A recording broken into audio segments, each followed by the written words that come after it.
अज्ञानतिमिरान्धस्य ज्ञानञ्जनशलाकया चक्षुरुन्मिलितं येन तस्मै श्रीगुरुवे नमः।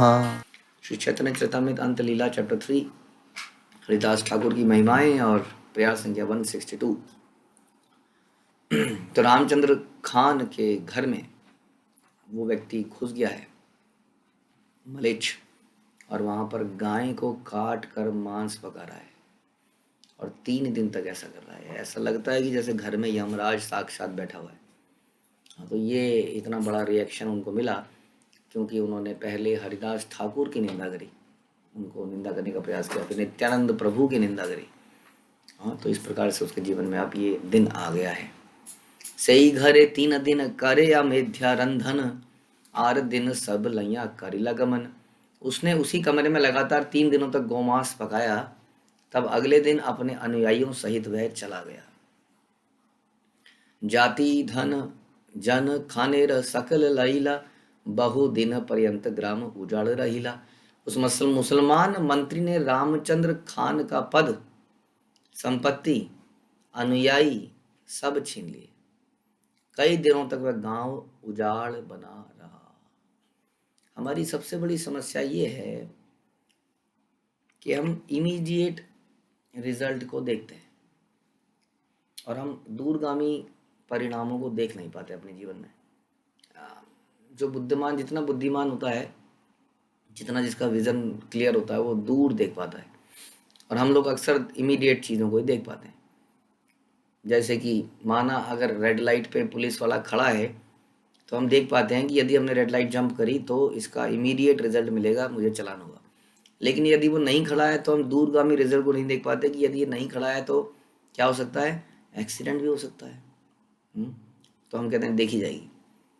अच्छा, कोई इमीडिएट अगर हमें दंडित करने के लिए खड़ा है तो हम नियंत्रित रहते हैं, लेकिन हम ये नहीं जानते कि भगवान का एक अदृश्य डंडा हमेशा खड़ा है। हम ऑलरेडी जेल में, अंडर ऑब्जर्वेशन में। हमसे एक गलती होगी तो इमीडिएटली अगर कोई नहीं दंड दे रहा है तो उसका दंड अवश्य आगे पीछे मिलेगा। लेकिन क्या बताएं, जैसे हम अक्सर कहते हैं कि जहाँ समझदार फूक फूक के पैर रखता है वहाँ पे मूर्ख आदमी उछल के जाता है कंगारू की तरह। तो उसको भय नहीं होता। हमने बताया ना, एक तो भय नहीं होता जो भगवान की टोटली शरणागति में, एक उसको भय नहीं होता जो पूरी तरह से मूर्ख व्यक्ति है। मूर्ख व्यक्ति डरता नहीं है। जैसे हमारे छोटे छोटे बच्चे हैं, वो सांप को भी पकड़ने में डरेंगे नहीं क्योंकि उनको उसका ज्ञान ही नहीं है कि कर क्या सकता है। हिम्मती व्यक्ति नहीं है वो। हमारे बच्चे जानते ही नहीं है, इतना छोटा सा बच्चा है। तो वैसे ही मूर्ख व्यक्ति घबराता नहीं है, डरता नहीं है होने वाले चीज़ों से। इसलिए आजकल का संसार ऐसे ही कुछ हो गया है। उनको अगर वो समझाने भी लोगों इसका फल मिलेगा, तुम डरपोक हो, तो कुछ भी करते हैं, खाते हैं पीते हैं बिना डरे। और वैसे ही हम लोग भक्ति में आते हैं तो भक्ति में नाम का शरण लेकर हम इतने दिलेर हो जाते हैं कि उसके बाद हम घबराते नहीं हैं। इसी प्रकार की निंदा करने से जो रामचंद्र खान ने करी, उसका रिजल्ट अवश्य आएगा, आज नहीं तो कल। जैसे इसके जीवन में आया, न केवल इसके जीवन में आया, आसपास के पूरे गांव में ऐसा हो गया। तो संपत्ति, अनुयायी सब छिन गए। महान तेरा अपमान ये देश ग्राम है, एक जनार दोषे सब देश उजाड़या। जहां भी किसी महान भक्त का अपमान किया जाता है वहां एक व्यक्ति के दोष से सारा गांव या नगर पीड़ित होता है। इसीलिए हम कह रहे हैं, यदि आप चाहते हैं कि सुख से रह पाएं, भक्ति कर पाएं, तो ऐसे व्यक्ति को हमारे बीच में नहीं रहने देना चाहिए जो निंदक है। इसलिए कहते हैं आइडेंटिफाई कीजिए उस व्यक्ति को, उसको समझाएंगे, बुझाएंगे 1 बार 2 बार, और उसके बाद उसको निकाल देंगे। बिल्कुल दिल को पक्का कर लीजिए, क्योंकि पूरा गांव उजड़ जाएगा उसके चक्कर में। ध्यान से, इसलिए ऑब्जर्व, ध्यान दीजिए, देखिए उस व्यक्ति को, कौन है जो निंदक है, ईर्ष्यालु है, द्वेषी है, और वो समझा के भी नहीं समझ रहा है। तो उसको समझाएंगे, ऐसा नहीं उसको नहीं समझाएंगे। अभी तो लेक्चर के माध्यम से समझा रहे हैं, फिर पर्सनली समझाएंगे, और फिर भी नहीं मानता है तो वो हमारे लिए एक बहुत ही मुसीबत ला सकता है हमारे लिए। जैसे हम बता रहे हैं कि एक व्यक्ति के दोष से सारा गांव या नगर पीड़ित रहता है। हरिदास ठाकुर चली आइला चांदपुरे, आसिया रहीला बलराम आचार्य रा घरे। हरिदास ठाकुर चलते चलते चांदपुर नामक गांव में आए। वहां पर वे बलराम आचार्य के घर पर ठहरे। अब हरिदास ठाकुर ने अपना वो आश्रम छोड़ दिया है, राइट। तो उन्होंने वो आश्रम छोड़ दिया है और आश्रम छोड़कर वो आगे चल पड़े हैं। और उस आश्रम के अंदर जो या गुफा या जो मर्जी कह लीजिए, वहाँ पर वो वैश्या बैठी है, जो कि अब वैश्या नहीं है, परम वैष्णव है, और वहाँ पे लोग उसका दर्शन करने आ रहे हैं। और परहैप्स वो अब हरि नाम का प्रचार कर रही है। और हरिदास ठाकुर अब आगे चल पड़े हैं, चांदपुर नामक गांव में पहुंचे। वहाँ पर वे बलराम आचार्य के घर पर ठहरे। चांदपुर गांव हुगली जिले के सप्तग्राम में गंगा और यमुना नदियों के संगम पर है। चांदपुर गोवर्धन तथा हिरण्य इन दो भाइयों के घर से ठीक पूर्व में पड़ता है। यानी कि कौन? रघुनाथ दास गोस्वामी के पिता और चाचा। गोवर्धन मजूमदार, हिरण्य मजूमदार, ये कौन थे? रघुनाथ दास गोस्वामी, जो 6 गोस्वामी से एक है, उनके पिता और चाचा। इसी गांव में इन दोनों व्यक्तियों के पुरोहित बलराम आचार्य रहते थे तथा यदुनंदन आचार्य भी रहते थे। हरिदास ठाकुर जाकर इनकी आचार्यों के साथ रहे। और श्रील भक्तिसिद्धांत सरस्वती ठाकुर कहते हैं कि बाद में इस गांव का नाम बदलकर कृष्णपुर हो गया। हिरण्य गोवर्धन दुई मूल मूल केर मजुमदार, तार पुरोहित बलराम तार नाम तार। हिरण्य और गोवर्धन, हिरण्य मजूमदार, गोवर्धन मजूमदार, उस देश की उस तहसील के 2 सरकारी कोषाध्यक्ष थे, कलेक्टर थे समझ लीजिए। उनके पुरोहित का नाम बलराम आचार्य था। उनके पुरोहित बलराम आचार्य, उनके घर में हरिदास ठाकुर गए। हरिदासेर कृपा पात्र ताते भक्ति माने, यत्न करी ठाकुरेरा राखिला से ही ग्रामे। बलराम आचार्य पर हरिदास ठाकुर की कृपा के कारण वह हरिदास ठाकुर से अत्यधिक लगाव रखता था, इसलिए उसने हरिदास ठाकुर को गांव में अत्यंत यत्न पूर्वक रखा। एक व्यक्ति है जो उनको निकालने के लिए, हाँ, उसने इतना बड़ा षड्यंत्र किया। और यहाँ एक व्यक्ति है जो किसी तरह से चाहता है कि वैष्णव उसके पास में रहे, उसके लिए बड़ा यत्न कर रहा है। तो एक वस्तु हमारे विनाश का कारण बन सकती है, द्वेष, ईर्ष्या, और वही अगर हम उसके लिए पॉजिटिव एटीट्यूड रखें, सेवा भाव रखें, तो वही वैष्णव सेवा में भगवान की प्राप्ति करा सकती है। निर्जन पर्ण शालाया करे न कीर्तन, बल रामाचार्य गृहे भिक्षा निर्वाहन। उस गांव में हरिदास ठाकुर को एक एकांत फूस की कुटिया दे दी गई, जहां वे हरे कृष्ण महामंत्र का जप करते थे। वे बलराम आचार्य के घर पर प्रसाद लेते थे, तो उनके लिए घर का भी इंतजाम किया गया एकांत स्थान में, क्योंकि माला का जो उनका नियम है वो बहुत बड़ा है। अब इस नियम में अगर कोई बीच में मिलने जुलने आता रहेगा तो नियम हो नहीं पाएगा, इसलिए उनको ऐसी जगह चाहिए थी। हाँ, और वो प्रसाद लेते थे बलराम आचार्य के घर पे। रघुनाथ दास बालक करे न अध्ययन, हरिदास ठाकुर याई करे न दर्शन। अब रघुनाथ दास जो हम कह रहे हैं 6 गोस्वामियों से एक, जो कि एक तरह से वैराग्य शिरोमणि, बहुत बड़े वैरागी थे। इनका वैराग्य तो एक उदाहरण के तौर पे प्रस्तुत किया जाता है। ये आज करके अरबपति पिता के पुत्र थे, कोषाध्यक्ष थे, वो सरकारी कोषाध्यक्ष, जबरदस्त लक्ष्मी थी। खुद एक आदमी के लिए, रघुनाथ दास के लिए मुझे याद नहीं कितने 8-9 नौकर रखे हुए थे, पर्सनल कुक रखे हुए थे सिर्फ इन्हीं के लिए। तो इतना उनका ऑपुलेंस था, अपार धन था। धन वगैरह सबको त्याग कर ये चैतन्य महाप्रभु की शरण में चले गए बाद में। तो रघुनाथ दास जो गोवर्धन मजूमदार का पुत्र था, बाद में रघुनाथ दास गोस्वामी बना। उस समय बालक अवस्था में पढ़ाई कर रहा था। वह नित्य ही हरिदास ठाकुर का दर्शन करने आता था। ये होता है महान बालकों का, महान लोगों का लक्षण। उनके अंदर बचपन से ही आकर्षण इन चीज़ों के लिए होता है ना। हमारे बच्चों में बचपन से आकर्षण कई चीज़ों के लिए हो जाता है, डॉल्स के लिए, मूवीज़ के लिए, कार्टून्स के लिए, है ना। इस आकर्षण को बनाने में हमारा भी योगदान है। अगर बच्चे का नेचुरल अट्रैक्शन उधर को भी हम ऐसा पैदा कर सकते हैं उसके अंदर कि उसका आकर्षण संतों से मिलने का हो। हाँ, जैसे प्रभुपाद बताते थे कि बचपन से ही वो रथ यात्रा करते थे और ट्रेन में स्टेशन पे जाते थे, स्टेशन में देखते थे मथुरा में। अभी तो आपके पास मोबाइल पे आ गया ना सब टाइम टेबल वगैरह, तो जाते थे स्टेशन में, जाते थे कि मथुरा की ट्रेन कितने बजे जाती है। हाँ, ये उनकी इंक्वायरीज होती थी बचपन में ही। तो इस प्रकार से इस तरह की इंक्वायरी जो है, इस तरह की डिज़ायर्स बहुत दूर लेके जाती हैं। इनका नेचुरल अट्रैक्शन था देखिए हरिदास ठाकुर के प्रति। और हरिदास ठाकुर क्या करते थे, उन्हें चॉकलेट तो देते नहीं थे। कई बार बच्चे ऐसे भी लोगों से बड़े अट्रैक्ट हो जाते हैं जो उन्हें कुछ खाने पीने को देते रहते हैं, लेकिन हरिदास ठाकुर तो पूरे दिन जप कर रहे हैं, वो क्या बच्चे के साथ खेलते होंगे जो बच्चा इतना आकर्षित था? नहीं, वो तो अपना जप में लगे रहते थे, लेकिन फिर भी उनका दर्शन करने ये बालक वहां पर आता था। हरिदास हरिदास कृपा करे ताहाँ रहु परे, से ही कृपा कारण हईला चैतन्य पाई बारे। स्वाभाविक रूप से हरिदास ठाकुर उसके प्रति कृपालु थे, यही होता है। ये बड़ा सच्ची बात है, हमने ऐसा देखा है। ऑल्दो हम लोग टीम्स पर, जूम्स पर क्लास वगैरह लेते हैं, लेकिन nothing can replace the personal meeting and attendance, right.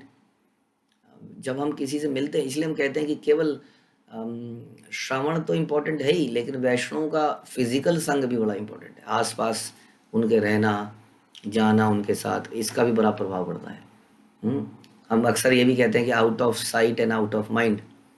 आप कितना भी प्रवचन सुन रहे हो, लेकिन चिंतन अगर आपका करने लग जाए वैष्णव, तो आपका जीवन बदलने लगता है। हाँ, हम सुनते हैं ना कि कछुआ केवल चिंतन से अपने अंडों से बच्चा पैदा करता है। अंडे किनारे पे पैदा करता है, समुद्र में चला जाता है, समुद्र में केवल चिंतन करता है अपने बच्चों का, अंडों का, और किनारे पे अंडे से बच्चे बन जाते हैं, ऐसा कहते हैं। तो इस प्रकार से चिंतन, जब वैष्णव हमारा चिंतन करते हैं, वैष्णव हमारा चिंतन कब करते हैं? जब तक हमारे उनसे कनेक्शन नहीं होंगे, रिलेशनशिप नहीं होंगे, हम उन्हें सर्व नहीं करेंगे, है ना। तो हम पता नहीं चलता है कई बार। इस समय जमाना बहुत इम्पर्सनल हो चुका है, everything is impersonal, everything is indirect. हाँ, हमें ज़रूरत नहीं है किसी की शरणागति होने का। अगर हमें कुछ शास्त्र भी सुनने हैं तो जैसा हम अक्सर बोलते हैं कि यूट्यूब इज़ अवेलेबल, तो लेकिन यूट्यूब वो आपको पर्सनल टच, सेवा भाव, उसके साथ रिलेशनशिप नहीं दे सकता। इसलिए आप लोग वैष्णव के चिंतन में नहीं आते हैं। फिर चिंतन में आने के लिए कांटेक्ट बनाना पड़ता है, सर्व करना पड़ता है। तो ये लड़के ने कुछ किया नहीं था, ये लड़का वहाँ सिर्फ आता था, हरिदास ठाकुर, और डेली आने से ही हरिदास ठाकुर उसके प्रति दयालु हो गए, कृपालु हो गए। और इस वैष्णव के कृपापूर्ण आशीर्वाद से बाद में चैतन्य महाप्रभु के चरण कमलों में रघुनाथ दास ने शरण प्राप्त करी। और हम सुनेंगे उनके बाद में कितने महान वैष्णव ये बने। ताहा ये छे खैला हरिदासेर महिमा कथन, व्याख्यान अद्भुत कथा सुन भक्तगण। हिरण्य तथा गोवर्धन के निवास स्थान पर व्याख्यान होते थे, जिनमें हरिदास ठाकुर की महिमा का गुणगान होता था। हे भक्तों, उस अद्भुत कथा को सुनो। ये है हमारा, अब हमारे घर में चर्चाएं होनी चाहिए। हाँ, इसलिए हम अक्सर कहते हैं कि कई सारे भक्त जो है इस्कॉन के अंदर, उनके बच्चे भक्त क्यों नहीं बन पा रहे हैं? क्योंकि घर में कमियों के ऊपर चर्चा होती है। बहुत सारी कमियों के ऊपर चर्चा, ऐसा क्यों हुआ, ऐसा हमारे साथ क्यों हुआ। फॉर एग्जाम्पल, हमारा नंबर नहीं आया गुणगान करने में, तो घर में चर्चा हो रही है बड़ी देर तक, उसका नंबर भी आया, देखा उसका नंबर भी आया, हाँ ये तो ऐसे ही है, हमें कौन पूछेगा। तो ये सब चर्चाएं हो रही हैं। अब हमें नहीं पता है वहाँ बालक बैठा हुआ है, हाँ वो देख रहा है, हमारा तो हृदय जैसा है वैसा है, लेकिन वो भी ऐसा देख रहा है, अच्छा ये सब है, अच्छा ओहो। तो बचपन से ही, ये जस्ट एन एग्जाम्पल, ऐसे ऐसे ऐसे ऐसे करके छोटी छोटी, हमें पता भी नहीं होता है कि हम क्या कर रहे हैं। इसलिए ज़रा सोचिए कि क्या हमें सिखाया जा रहा है और हमारी सोच कैसी होती जा रही है। इंस्टेड ऑफ बीइंग ग्रेटफुल, हम रोज बोलते हैं तृणादि सुनिचिंत। यदि हम अपने आप को तृणापेक्षातिहीन, अभी हम इस सॉन्ग को गाते हैं, गुरुदेव क्या मांगते हैं गुरुदेव से? तृणापेक्षातिहीन, तृण से भी निम्न अगर हम अपने आप को मानते हैं तो सारे अपराधों से हम बच सकते हैं।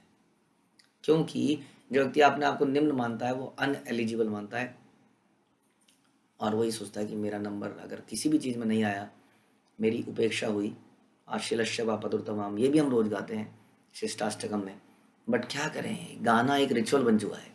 हम उसमें यही गाते हैं कि हे भगवान, मुझे आप एक्सेप्ट करें या मुझे नेगलेक्ट करें, मैं आपका सेवक बना ही रहूँगा। लेकिन हमारे को नेगलेक्ट किए जाते ही हमें दिक्कत होने लगती है। तो इसका मतलब तृणादि सुनिचेन हमने अपनाया ही नहीं है, उससे ही सारे अपराधों से बच सकते हैं। नहीं तो वैष्णव अपराध होते रहेंगे, और यही होगा जो रामचंद्र खान के साथ होगा। यदि माँ बाप को निम्न मानते हैं तो दूसरे की प्रशंसा होने पर, दूसरे को कोई संपत्ति मिलने पर, दूसरे को कोई वाहवाही मिलने पर, दूसरे को गुरु का क्लोज होने पर, किसी भी सिचुएशन में हमें बुरा नहीं लगेगा, क्योंकि हम सोचेंगे हम तो यूजलेस हैं, I am your useless servant. तो यूजलेस आदमी को क्यों मौका मिलना चाहिए? बट मैं आपकी सर्विस में बना ही रहूँगा। ऐसा भाव से हम बच सकते हैं हर प्रकार के अपराधों से, और बहुत ही अच्छा भाव पैदा कर सकते हैं। नहीं तो आप ही अभी हमने कथा सुनी रामचंद्र खान के साथ क्या हुआ।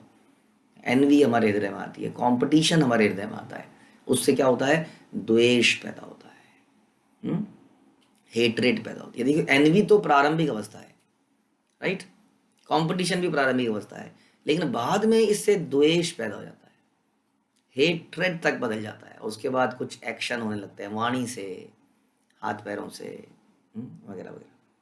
तो इसलिए ध्यान रखें कि, तो मैं कह रहा था कि यहाँ पर देखिए क्या हो रहा है, हिरण्य और गोवर्धन के निवास स्थान पर एक भक्त का गुणगान किया जा रहा है। ये नित्य हमारे घरों में होना चाहिए, किसी ना किसी भक्त का गुणगान।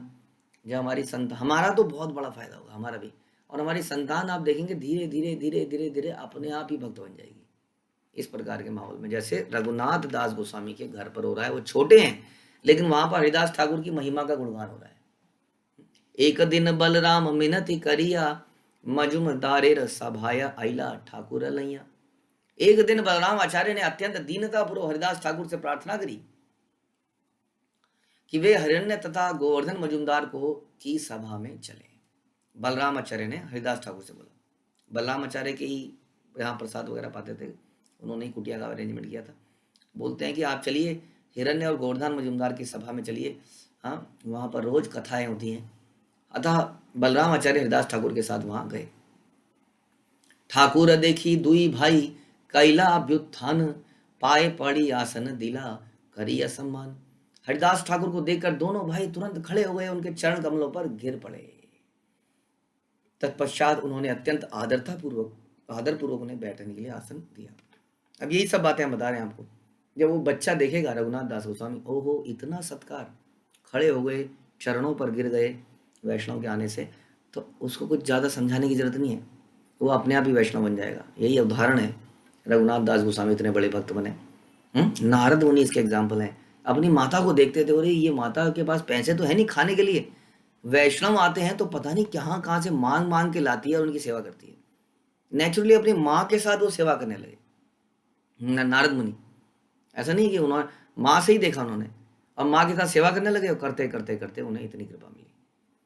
तो ये इस तरह से teaching by example, preaching by example and teaching by example. एक टीचर को और एक प्रीचर को यही ध्यान रखना है। टीचर और प्रीचर में हमारे माता पिता भी आते हैं, क्योंकि वो भी टीचर हैं घर के अंदर, कि हम ऐसे आचरणों से कैसे, फिर हम एक्चुअली क्या होता है, फिर बाद में जब बच्चा भक्त नहीं बन पाता है तो प्रभु जी मर गए, हम तो क्या करें, देखिए इसको कैसा हो गया है।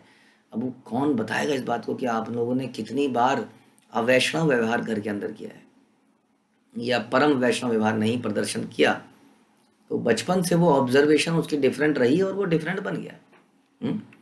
तो यहाँ पर रघुनाथ दास गोस्वामी ने देखा कि उसके पिताजी, उसके चाचा जी तुरंत हरिदास ठाकुर के चरणों पर गिर गए। अनेक पंडित सभाए ब्राह्मण सज्जन, दुई भाई महापंडित हिरण्य गोवर्धन। उस सभा में अनेक विद्वजन ब्राह्मण सम्मानीय भद्र पुरुष बैठे थे। तो ये पुराने जमाने का एक कल्चर था कि let's sit together and discuss Hari katha, क्योंकि उस जमाने में एक राक्षस हमारे घरों में नहीं था जिसका नाम टेलीविज़न या मोबाइल है। इसलिए लोगों के पास समय था साथ में बैठ के कुछ चर्चा करने का, तो लोग अक्सर बैठ के चर्चाएं करते थे। हालांकि इसका दुरुपयोग भी होता था, ग्राम्य कथा यूजलेस चर्चा भी होती थी। हाँ, तो हर चीज़ के फायदे नुकसान हैं। जो यूजलेस चर्चाएं आज टेलीविज़न में हो रही है, मोबाइल में हो रही हैं, वो बैठ के करते थे खाट में। हाँ, जैसे भी कल मैं एक जगह पे जा रहा था, वहाँ पर 4 बूढ़े जिनकी लगभग पेट में आंत नहीं थी, मुंह में दांत नहीं थे, हाँ ऐसा लगता था कि आज मरेंगे या कल मरेंगे, वो मोदी और पता नहीं कौन कौन से बड़े बड़े लोगों के बारे में चर्चाएं कर रहे थे। ये आएगा तो ये जाएगा, इसका ऐसा हो जाएगा, ये ऐसा हो जाएगा। ऐसा लगता था पूरे भारत का भार उन्हीं 4 बूढ़े व्यक्तियों के ऊपर है। मैं सोच रहा था क्या होगा इन लोगों का, अभी तक ये यही सब डिस्कस कर रहे हैं।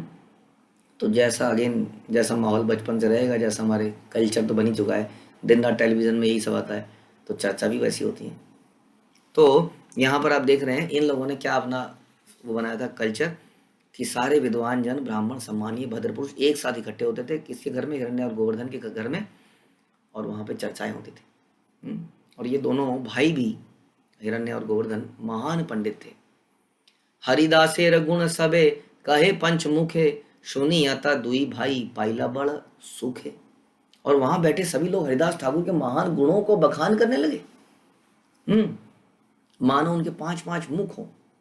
ये एनवी जब हमारे अंदर नहीं होती है तब हमारे अंदर से ग्लोरिफिकेशन निकलती है। जिसके प्रति एनवी होगी उससे ग्लोरिफिकेशन निकलेगी नहीं, मुंह से अपने आप ही नहीं निकलेगी, क्योंकि उससे ईर्ष्या है। ईर्ष्या कब होती है? जब हम देखते हैं कि इस व्यक्ति को इतना सम्मान क्यों मिल रहा है, मुझे क्यों नहीं मिल रहा, इसको इतना प्रेम क्यों मिल रहा है।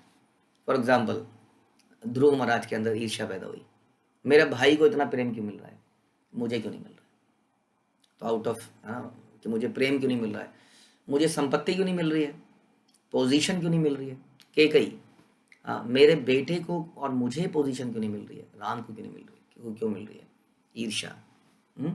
अपनी पोजीशन खोने का भय, जैसे इंद्र कि ये जो यज्ञ कर रहा है ये यज्ञ से तो राजा पृथु ये तो मेरे बराबर आ जाएगा, तो इसको क्यों, तो ईर्ष्या। उसके बाद फिर द्वेष। बहुत सारे एग्जाम्पल हैं ऐसे संसार में, देखा जाए ये व्यक्ति इतना सुंदर क्यों है वगैरह वगैरह, ये गुरु के इतना क्लोज क्यों है, वो ईर्ष्या, इसको ये क्यों मिल गया मुझे क्यों नहीं मिला, तो ये सब ईर्ष्या पैदा हो जाती है। तो जब ईर्ष्या होती है तब हम ग्लोरीफाई नहीं कर पाते। लेकिन जब हमारा हृदय बड़ा सरल होता है तो हम किसी की भी ग्लोरिफिकेशन कर पाते हैं, किसी की भी, क्योंकि हमारी हैबिट में होता है वो गुण देखना। तो यहाँ पर चारों तरफ ऐसी माहौल था, सब लोग हरिदास के गुणगान कर रहे थे और ये दोनों भाई बड़े सुखी थे सुनकर। 3 लक्ष नाम ठाकुर करे र कीर्तन, नामे रमा हिमा उठाइला पंडित गण। सभा में इसका उल्लेख किया गया कि हरिदास ठाकुर प्रतिदिन 3 लाख कृष्ण का नाम जप करते हैं। इस तरह सारे विद्वान पवित्र नाम की महिमा के विषय में विचार विमर्श करने लगे। केह बले नाम हईते। देखिए हरिदास ठाकुर, इन्होंने एक्टिव प्रचार में शायद दिन का 1 घंटा लगाते होंगे, 2 घंटे, सारे दिन तो चैंटिंग करते थे, लेकिन फिर भी प्रचार करते थे। ऐसे कई दृष्टांत आएंगे, 1-2 घंटे सोते कब थे मालूम नहीं, लेकिन उनके उस नाम में इतनी शुद्धता थी कि नाम के आधार पर वो प्रचार कर रहे थे, इनडायरेक्टली, डायरेक्ट प्रचार। इसलिए आचार ही प्रचार कहते हैं ना। उनके आचरण इतना दिव्य था कि उससे अपने आप ही प्रचार हो रहा था बिना किसी को बोले। तो लोग नाम के बारे में चर्चा कर रहे हैं, हरिदास ठाकुर ने कुछ बोला नहीं है इनको नाम के बारे में, लेकिन उनकी कथाएं सुन के, उनका आचरण देखकर तो नाम के विषय में महिमा के विचार विमर्श करने लगे। केह बले नाम हईते हय पाप क्षय, केह बले नाम हईते जीवर मोक्ष हय। उनमें से कुछ एक ने कहा, भगवान के पवित्र नाम का जप करने से मनुष्य सारे पापमय जीवन के फलों से मुक्त हो जाता है। अन्यों ने कहा, पवित्र भगवान के पवित्र नाम के जप मात्र से जीव बंधन से छूट जाता है। जैसा हम जानते ही कि नाम की महिमा कितनी है। जो हम इतना जुगाड़ पानी करते हैं लोग कुछ करने के लिए, वैदिक अनुष्ठान, ब्राह्मण को बुलाना, ये करना वो करना, मंत्रों का उच्चारण कराना, कहते नाम जप करने से वो सारे लाभ हमें मिल जाते हैं। हरिदास कहेन ना मेरा एई दुई फल नया, ना मेरा फले कृष्ण पदे प्रेम उपजया। हरिदास ठाकुर ने आपत्ति करी कि नहीं नहीं नहीं नहीं, ये जो आप बोल रहे हो ये सही नहीं है, क्योंकि ये दोनों वर पवित्र नाम के जप के सही फल नहीं है, ये तो सेकेंडरी फल हैं। हाँ, बाई प्रोडक्ट, कोई हम प्रोडक्ट बनाते हैं तो उसका बाई प्रोडक्ट बन जाता है अपने आप से, राइट। जैसे कि हम दही में से मक्खन निकालते हैं तो मक्खन निकालने के बाद वो मट्ठा बच जाता है, मट्ठा जो है बाई प्रोडक्ट हो गया। हम निकालना तो मक्खन चाहते थे, लेकिन मट्ठा भी इतना उपयोगी है। उसी तरह से कि हरिनाम से भवबंधन से छुटकारा, पाप से मुक्ति तो बाई प्रोडक्ट है, मुख्य उसका लाभ ये नहीं है। मुख्य लाभ क्या है? वास्तव में अपराध रहित नाम जप से कृष्ण के चरण कमलों के प्रति प्रेम जागृत होता है, ये इसका मुख्य लाभ है। इसी के लिए एस्पायर करना है। इसीलिए अगर हमें बोला जाता है कि एक नाम जपने से सारे पाप खत्म हो जाते हैं, तो एक नाम नहीं जपना है, क्योंकि हमें पाप खत्म नहीं करना है, हमें तो कृष्ण प्रेम जागृत करना है। एवं व्रतः स्वप्रिय नाम कीर्तया जातानुराग दुत चित्त उच्चै हसत यथो रोदिति रोति गायत्य उन्माद वृत्यन यति लोक भार्य। जब कोई व्यक्ति वास्तव में उन्नत होता है और अपने प्रिय भगवान के नाम कीर्तन में आनंद लेता है तो वह उत्तेजित होता है और उच्च स्वर से नाम कीर्तन करता है। कभी हंसता है, कभी रोता है, कभी चंचल होता है और उन्मत्त की तरह बाहरी लोगों की परवाह किए बिना कीर्तन करता रहता है। ये श्रीमद् भागवत के 11वें कैंटो से लिया गया। ग्यारह की व्याख्या के लिए देखें आदि लीला। ओके, इसकी व्याख्या वहां मिलेगी आदि लीला में। आनुषांगिक फल नामेर मुक्ति पाप नाश ताहार दृष्टांत यही छे सूर्य प्रकाश। मुक्ति तथा पाप फलों का क्षय, ये दो भगवान नाम कीर्तन के साथ मिलने वाले गौण फल हैं, यानी कि सेकेंडरी, नॉट प्राइमरी। इसका उदाहरण प्रातःकालीन सूर्य प्रकाश के चमकने में पाया जाता है। तो ये मुख्य, जैसे हमने सुना, भगवान चैतन्य महाप्रभु के भी आने का मुख्य पर्पस ये नहीं था, जैसे हम कहते हैं, है ना, ये सेकेंडरी पर्पस था। मुख्य पर्पस क्या था? मुख्य पर्पस तो था कि कैसे राधा रानी कृष्ण से इतना प्रेम कर सकती है, कैसे मेरा रूप इतना मधुर है। तो अल्टीमेटली ये प्रेम की ही बातें हैं, मतलब क्या, प्रेम को समझने के लिए, उसका स्वादन करने के लिए चैतन्य महाप्रभु आए। यही इसका भी मुख्य पर्पस है।